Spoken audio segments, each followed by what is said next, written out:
Throughout human history, slavery has had an uncomfortably constant presence. For as long as there has been war, power struggles, and empires, there has also been slavery. The strong have always imprisoned the weak against their will and for their own gain. And the great empire of ancient Rome certainly was no different. In fact, slavery existed at the very core of ancient Roman society. Some historians believe that roughly 2,000 years ago in Italy, around 10 to 20% of the population were slaves. We're talking about somewhere in the neighborhood of 1 to 3 million enslaved people in Italy alone. That doesn't include the rest of the Roman Empire. Slaves were so common that the price was often fairly cheap. A slave from Gaul in modern-day France could be traded for as little as a single amphora of wine. And slavery became so embedded in Roman society that by the 2nd century AD, most free citizens in the city of Rome were likely to have had slaves somewhere in their ancestry. So how could it be that one of the most glorious and sophisticated civilizations in history made use of this inhumane practice and also normalized it to the point of enslaving around 1/5 of their entire population? How did these unfortunate souls find themselves enslaved? And what were they forced to do for their masters? And what consequences would they suffer if they resisted? In this video, we will explore slavery during the height of the Roman Empire to answer our questions and understand what was life like as a slave in ancient Rome.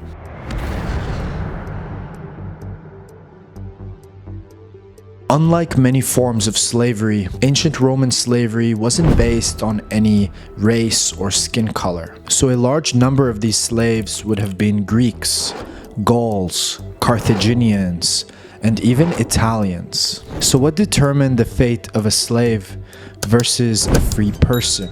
Well, the most common way someone entered into slavery was by birth. The Romans had a legal principle known as partus ventrem sequitur, or meaning offspring follows the womb. If a child was born to an enslaved mother, that child was now destined to be a slave from birth, owned by the same master as their mother. Meanwhile, the children of a free woman would always be born free, regardless of who the father might have been. Disturbingly though, the majority of Roman slaves were female. Even the poorest Roman citizen could have a slave, and that slave was usually a woman. Roman citizens often had second families with their slave mistresses, which could be an important source of clients to certain Roman aristocrats. Other than birth, slaves were typically acquired through war. For example, in 146 BC, the end of the Punic Wars, 50,000 citizens from Carthage were sold into slavery. Because of the massive military domination of the Roman Empire, there was no shortage of war prisoners to be sold into slavery, inflating the market more with each successful campaign. In his famous conquests of Gaul, it is said that Julius Caesar himself was responsible for enslaving over 1 million people. In 52 BC, after winning the Battle of Alesia, he rewarded his 80,000 soldiers by gifting them each a new slave. In 57 BC, he sold 57,000 Gauls into slavery in a single day. The Roman legionaries were even allowed to capture slaves on their own during campaign. The economic opportunity of selling these slaves after a battle was in itself a huge motivator for the soldiers. Slaves could also be made through debt if they were unable to pay back their balances or as a legal punishment for one's crimes. Victims of kidnapping could also be sold into slavery, often by pirates.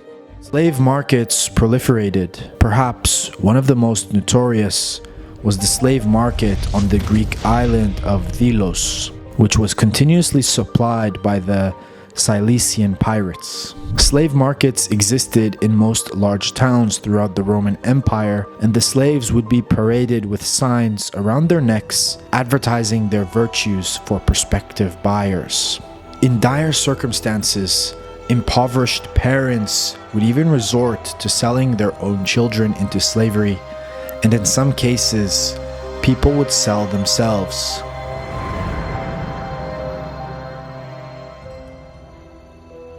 Even if fate had chosen you to be born or sold into slavery, some slaves were still better off than others. Many slaves were put to work performing demanding physical jobs in cruel conditions.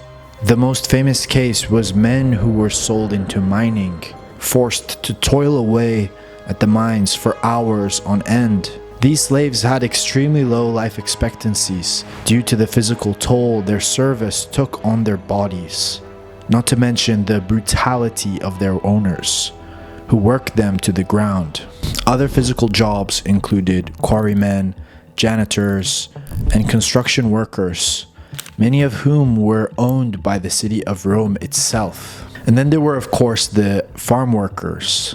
Farming was the basis of the Roman economy, and slave labor was the fuel that powered it. Slave farming was typically performed on farms known as latifundia, a word that comes from the Latin words latus, meaning spacious, and fundus, meaning farm or estate. So latifundia were basically large farms that made use of a lot of slave or peasant labor, and you might not be shocked to find out that the owners of these latifundia were often incredibly wealthy, and these farming operations would make them even richer. The amount of wealth accumulated by the owners of the latifundia would actually end up undermining Roman society and leading to a number of wars. But that's a story for another day. As for non-physical slave service, many slaves helped run the households of wealthy families, working domestic jobs like nurses, porters, and even tutors. There were many well-educated Greek thinkers and philosophers who could sometimes end up being enslaved and sent to work for the children of wealthy Roman aristocrats, teaching them Greek, as well as other subjects, physics, mathematics, biology. In fact, many Roman aristocrats were known to speak in Greek amongst each other so that their slaves and other general people couldn't understand them. So the domestic slaves could, in some cases, be highly educated, sometimes even more so than their masters. And these select few could sometimes enjoy a relatively comfortable life, depending on the treatment they received from their master. And then there were the urban slaves working in the bustling cities of the Roman Empire. And yes, the Romans needed help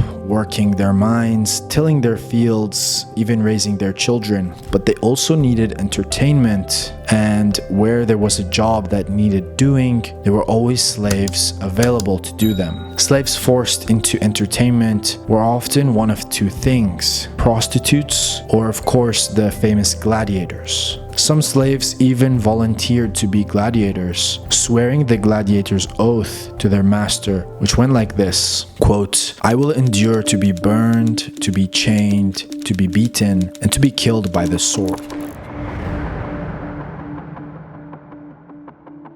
As a slave in ancient Rome, your fate was truly in the hands of your master. A slave could be treated with relative kindness or extreme cruelty, depending on whose property they were. In rare cases, owners could be gentle and welcoming to their slaves. Stories have even been told of masters falling in love with their slaves and freeing them. On the other hand, since slaves had no rights and were not actual citizens of Rome, there were no laws in place to stop a master with more distasteful tendencies from treating their slaves with whatever level of cruelty they desired, including abuse of all kinds.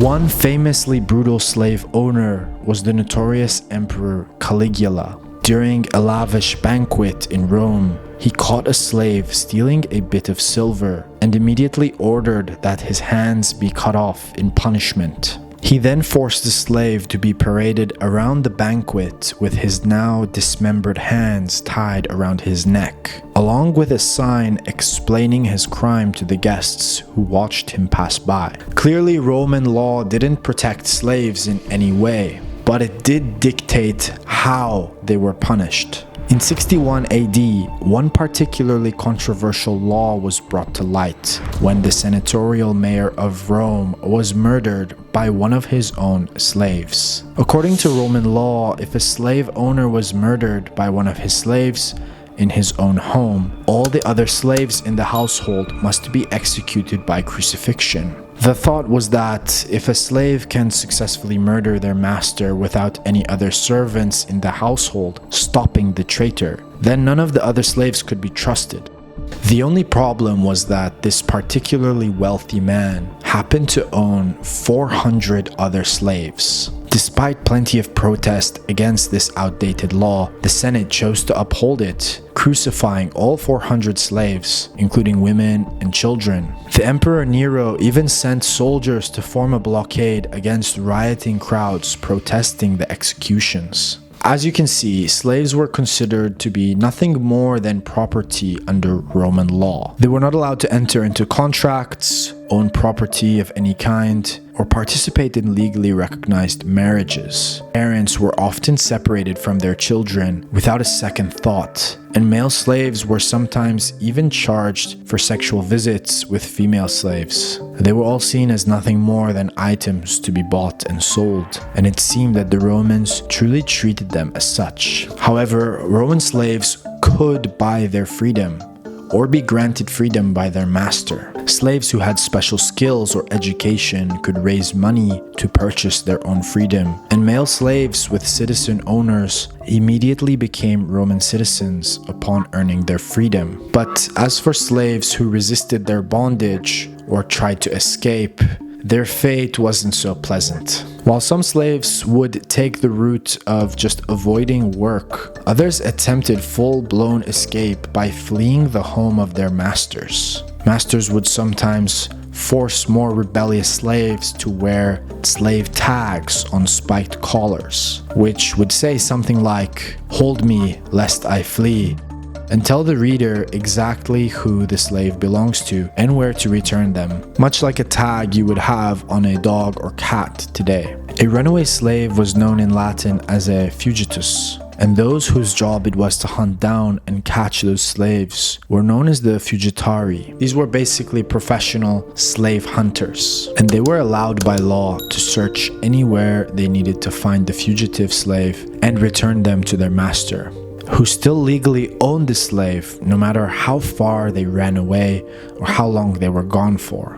Anyone who harbored a fugitive slave was considered a thief with stolen property and was punished as such. And so this was the life of a slave in ancient Rome. Thank you guys for watching. If you learned something new from this video, please give it a like and subscribe to History Leaks for more. Hit the notification bell so you don't miss another video, and I'll see you guys in the next one.